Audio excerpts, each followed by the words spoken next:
أعوذ بالله من الشيطان الرجيم.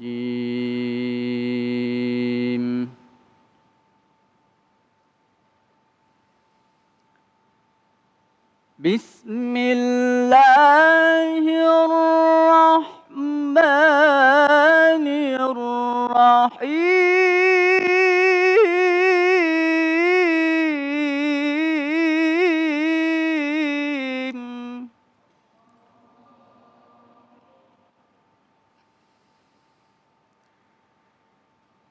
يستخفون من الناس ولا يستخفون من الله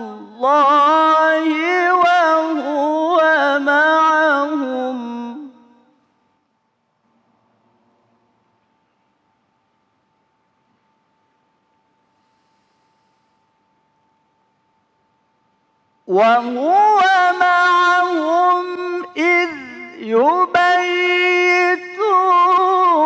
ما لا يرضى من القول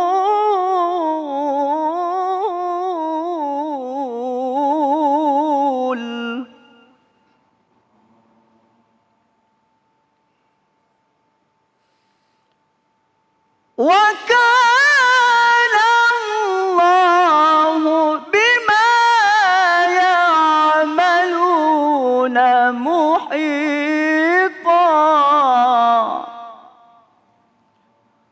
وكان الله بما يعملون محيطا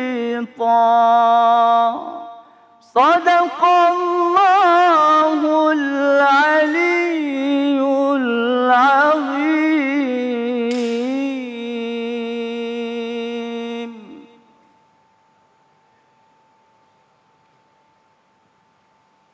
Bismillahirrahmanirrahim. Allahumma salli ala Sayyidina Muhammad wa ala ali Sayyidina Muhammad. Assalamualaikum warahmatullahi wabarakatuh.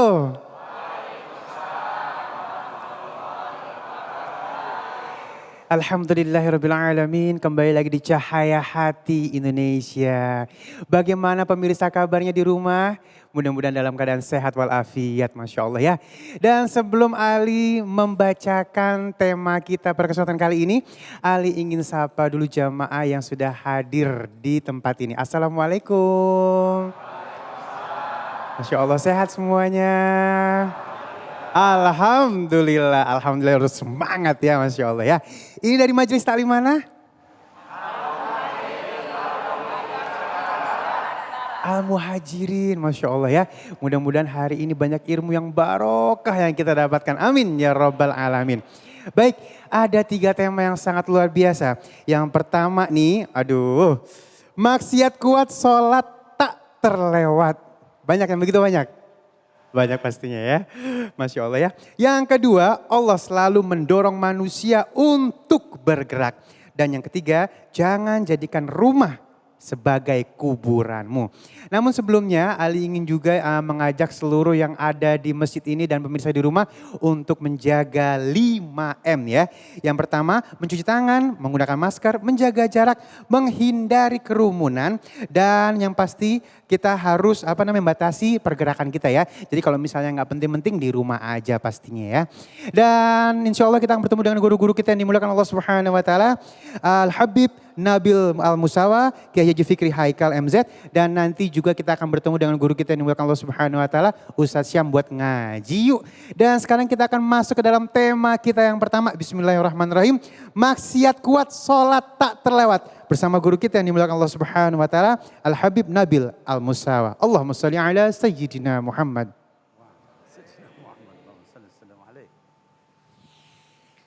Bismillahirrahmanirrahim. Assalamualaikum warahmatullahi wabarakatuh. Waalaikumsalam warahmatullahi wabarakatuh. Alhamdulillah, alhamdulillah wassalatu wassalam ala Sayyidina Rasulillah, Sayyidina Muhammad ibni Abdillah وعلى آله وصحبه ومن والاه. أشهد أن لا إله إلا الله وأشهد أن محمد رسول الله. اللهم صل وسلم على سيدنا محمد وعلى آله وصحبه أجمعين وسلم أما بعد. Masih sehat bapak-bapak? Masih semangat ibu-ibu? Oh, baru mulai harus semangat kita. Insya Allah. Masih pagi, masih siang maksud saya. Baik Bapak Ibu sekalian, tema kita pada hari ini adalah sholatnya rajin tapi maksiat jalan terus. Ini kalau seperti ini kata Mas Ali tadi, ini gimana hukumnya ya? Nah jadi Bapak Ibu sekalian, kalau kita melihat di dalam Al-Quran di surah Al-Ankabut, surah yang ke-29 ayat yang ke-45. Kata Allah Subhanahu wa taala, A'udzu billahi minasyaitonir rajim. Bismillahirrahmanirrahim. Innas salata tanha 'anil fahsya'i wal munkar. Wala dzikrullahi akbar. Kata Allah Subhanahu wa taala, innas salah. Ya. Kalau di bahasa Indonesia kan sesungguhnya atau sungguh-sungguh yang namanya salat itu tanha, mencegah, menjauhkan, menghindarkan kita anil fahsya'i wal munkar.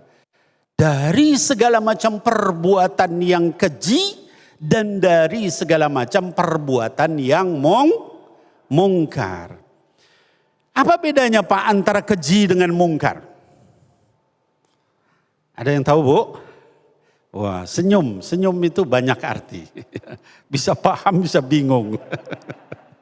Ya, jadi fahsya itu berasal dari fahisyah. Kata para ulama yang namanya fahsya itu keji. Keji itu biasanya berkaitan dengan masalah seksual, pornografi yang kaitannya seperti itu. Ya. Jadi kalau kita benar sholatnya kata Allah Subhanahu wa ta'ala, maka akan meninggalkan kita, menjauhkan kita, menghindarkan kita dari pornografi, dari perzinahan, dari perbuatan yang seperti itu, yang keji. Ya. Wal munkar. Yang kedua kata Allah Subhanahu wa taala, kalau sholatnya benar itu juga akan menghindarkan kita dari perbuatan maksiat. Ya. Nah sekarang pertanyaannya, sholat kita sudah menghindarkan dari maksiat belum Bu? Ya Bu? Belum. Insya Allah kalau lihat wajah-wajahnya wajah orang soleh semua ini. Insya Allah sholatnya menghindarkan dari maksiat, dari fahisyah, dari mungkarat, dari mafsadat, ya, dari hal-hal yang dilarang oleh Allah Subhanahu wa taala. Nah, hadirin wal hadirat yang dimuliakan Allah Subhanahu wa taala. Kalau orang itu salatnya benar, kata baginda Nabi Muhammad sallallahu alaihi wasallam, maka akan bersih yang namanya dosa-dosanya. Dalam hadis yang diriwayatkan oleh Imam Bukhari wa Muslim dalam sahihnya dikatakan, kata baginda Rasul sallallahu alaihi wasallam, kira-kira menurut kalian kalau ada seorang yang di depan rumahnya itu ada sungai yang mengalir, lalu setiap hari dia mandi 5 kali sehari di sungai itu, kira-kira masih ada kotoran enggak di badannya Pak? Ada? Masya Allah, serem kali. Kalau sudah 5 kali sehari mandinya, kita 2 kali aja mandinya bersih ya Pak. Apalagi 5 kali sehari ya Bu. Ada nggak yang mandinya 5 kali sehari? Acungkan tangannya. Masya Allah. Kata baginda Rasulullah SAW, itu pasti bersih semuanya. Nah sholat 5 waktu itu seperti orang yang mandi 5 kali sehari, bersih semua dosanya. Allahumma salli ala Sayyidina Muhammad. Allahumma salli ala habibika Sayyidina Muhammad. Allahumma salli wasallam alaihi wa alihi. Bersih, nggak ada sisa. Ya. Nah maka kalau kita sholat yang benar Bapak Ibu sekalian. Gimana sholat yang benar itu Bu? yaitu yang mencegah kita dari yang keji dan mungkar. Dalam hadis yang lain, ada seorang datang kepada Nabi Muhammad sallallahu alaihi wasallam. Kalau saya ucapkan Nabi Muhammad, ucapkan salawat. Karena kata baginda Rasul sallallahu alaihi wasallam, orang yang paling pelit dari umatku, yang didengar namaku di sisinya dia enggak ngucap salawat. Nah jadi kata baginda Rasul sallallahu alaihi wasallam, kata seorang sahabat, ada seorang datang kepada baginda Rasul sallallahu alaihi wasallam. Lalu orang itu bilang, ya Rasulullah, ada si fulan. Ya Rasulullah, ada si anu. Dia itu sholat malamnya rajin ya Rasulullah. Tapi habis sholat malam dia maling. Apa bu? Habis sholat malam maling Pak. Bagaimana itu hukumnya ya Rasulullah? Kata baginda Rasul sallallahu alaihi wasallam, kata beliau, innahu sayanhahu. Pendek aja jawaban beliau. Sesungguhnya sholat malamnya itu lama-lama akan menghilangkan sifat mencuri itu dari dalam dirinya. Jadi saya ingin pesankan di sini bagi para masyarakat, kaum muslimin muslimah, jamaah sekalian yang masih kepada Allah Subhanahu wa taala. Jangan kita tinggalkan sholat. Bib, saya ini ahli maksiat, jangan tinggalin sholat. Bib, saya ini masih berzina, jangan tinggalin sholat. Bib, saya ini masih judi, masih mabuk, jangan tinggalin sholat. Kenapa? Innahu sayanha, kata Rasul sallallahu alaihi wasallam. Benar-benar yang namanya sholat itu kalau dia lakukan terus menerus, itu akan menahan dia dari perbuatan itu. Jangan kebalik. Bib, saya mau sholat tapi percuma, bib, saya ini orang yang banyak zina. Jangan, itu celakanya kita malah di situ. Ya bu, tadi kan dikatakan sholat itu yang bisa menghindarkan kita. Lalu sholatnya malah ditinggal. Alasannya saya nggak pantas sholat karena saya adalah orang yang berzina. Saya nggak pantas sholat karena saya orang tukang mabok. Jangan, sholat. Nanti insya Allah sholatnya itu akan menahan dia dari yang seperti itu. Kalau kita sholatnya benar. Udah benar belum Pak sholat kita? Ya. Baik Bapak Ibu sekalian, ada nanti saya berikan resepnya supaya sholat kita benar. Ya. Tapi saya ingin sampaikan ada satu perkataan dari cucu Rasulullah SAW, Sayyidina Al-Hasan ibn Ali bin Abi Thalib radhiyallahu anhum. Ya. Kata Sayyidina Hasan, barang siapa yang sholatnya itu pura-pura. Ya. Sholatnya pura-pura, tapi sebenarnya dia ahli maksiat. Dia hanya sholat supaya dianggap orang soleh, riya karena Allah. Maka sholatnya itu tidak akan menambah kepada Allah illa bu'da. Kecuali menjadi semakin jauh dari Allah. Jadi kalaupun kita ahli maksiat, pesan saya, Bapak-bapak, ibu-ibu, anak-anakku sekalian, para pemirsa Cahaya Hati iNews, dimanapun berada, kalau pada saat sholat, sholatlah yang benar. Niatkan karena Allah, bukan karena riya. Kalau riya, itu nanti akan semakin jauh dari Allah Subhanahu wa ta'ala. Kalau sudah jauh, nggak akan tolong lagi kita dengan kemaksiatan kita itu. Mudah-mudahan Allah jaga kita dari yang demikian. Amin ya rabbal alamin. Bapak Ibu sekalian, yang saya cintai karena Allah, anak-anakku sekalian yang saya cintai karena Allah Subhanahu wa ta'ala, ada seorang ulama tabi'in, mufassir, namanya Abul Aliyah. Kata Abul Aliyah ini, kalau kalian ingin sholat itu benar-benar bisa mencegah keji dan mungkar, setidaknya ada 3 syarat yang harus kamu lakukan ketika sholat. Ya, ini bicara syarat batinnya ya Pak. Bukan syarat lahirnya ya Bu. Syarat lahirnya ya syarat sah sholat, wajib sholat, kemudian rukunnya itu dijaga ya. Tapi ini syarat batinnya ada 3 hal. Yang pertama kata Abul Aliyah adalah hendaknya ikhlas ketika sholat. Jangan riya. Jangan karena orang. Jangan karena teman, jangan karena orang tua, jangan karena suami, jangan karena istri, jangan karena anak. Ikhlas karena Allah. Kata Abul Aliyah, kalau kalian ikhlas, nanti Allah akan arahkan seluruh anggota tubuh kamu untuk menjalankan yang ma'ruf dengan sholat itu. Yang kedua, kata Abul Aliyah, hendaklah ketika sholat itu ada rasa khasyah. Khasyah itu takut kepada Allah. Kata Abul Aliyah, siapa yang ketika sholat dia merasa takut sama Allah, Allah akan bimbing seluruh tubuhnya itu untuk menjauhi daripada maksiat dan mungkarat. Jadi tadi apa yang pertama? Ikhlas. Jangan karena yang lain, karena Allah. Yang kedua, khasyah, rasa takut sama Allah ketika sholat. Allah akan bimbing kita sehingga anggota badan kita membenci maksiat itu pelan-pelan. Yang ketiga, kata Abul Aliyah, adalah selain ikhlas, kemudian juga selain daripada khasyah, juga adalah yang ketiga zikr. Ya, ingat sama Allah subhanahu. Jangan ketika sholat itu kunci ada di bawah lemari es, baru ingat saya. Ingatnya lagi apa? Lagi sholat. Ya, oh itu duit yang dicari-cari 50.000 tuh ada di dalam laci paling bawah, ingat baru. Ya, itu kalau begitu zikirnya kepada apa, Bapak Ibu sekalian? Pada uang, ya pada kunci, pada yang lain. Kalau lagi sholat ingat sama Allah.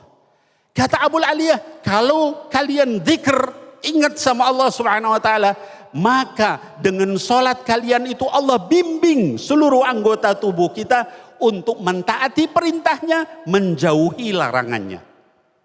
3 hal. Apa Pak? Yang pertama apa tadi? Ikhlas. Jangan sampai lupa ya. Yang kedua apa? Khasyah. Takut sama Allah subhanahu wa ta'ala. Yang ketiga apa? Zikr. Ingat sama Allah subhanahu wa ta'ala. Ya. 3 hal itu hendaknya kita laksanakan ketika kita melakukan salat. Bapak Ibu sekalian, seorang tabi'in namanya Ali Zainal Abidin, ya, dikatakan beliau itu kalau lagi sholat itu mukanya pucat pasi. Ditanya oleh teman-temannya yang lain, ya, wahai Ali Zainal Abidin, ya, kenapa anda ini kalau sholat kok kelihatan pucat pasi, gemetar? Lalu dia bilang, tahukah kepada siapa saya menghadap? Kepada pemilik langit dan bumi. Bagaimana kalau saya salah satu gerakan saja? Apa yang terjadi? Kita mau menghadap bupati aja, luar biasa siap-siapnya. Ya Bu, Bapak-bapak sekalian, kalau diundang sama gubernur gimana? Gemetar, luar biasa siap-siap. Apalagi diundang sama presiden. Ini diundang sama Allah Subhanahu Wa Ta'ala. Pucat pasi. Beliau itu adalah seorang yang setiap hari sujudnya 1000 kali sehari. Sholat sunnahnya begitu banyaknya. Sujud. Dia paling suka sujud. Sampai dia bilang, seandainya Allah perintahkan saya untuk tidak mengangkat kepala saya bakal sujud seterusnya.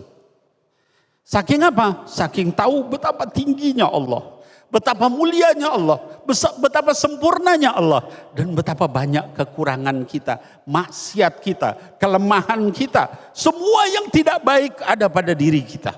Ya, nah mudah-mudahan Bapak Ibu sekalian dengan itu semua menjaga solat kita menjadi tanha anil fahsya wal munkar. Wallahu a'lam bishawab. Billahi taufiq wal hidayah. Assalamualaikum warahmatullahi wabarakatuh. Waalaikumsalam warahmatullahi wabarakatuh. Masya Allah. Aduh, mudah-mudahan sholat kita tambah baik lagi ya Bu ya. Sehingga benar-benar sholat kita bisa menyelamatkan kita di dunia maupun di akhirat. Amin. Ya Rabbal Alamin. Baik jamaahku yang dimuliakan Allah Subhanahu Wa Taala. Insya Allah sesaat lagi kita akan membahas tentang tema kita. Allah selalu mendorong manusia untuk bergerak. Bersama guru kita yang dimuliakan Allah Subhanahu Wa Taala, Kiai Haji Fikri Haikal MZ. Jangan kemana-mana, tetap bersama kami di Cahaya Hati Indonesia.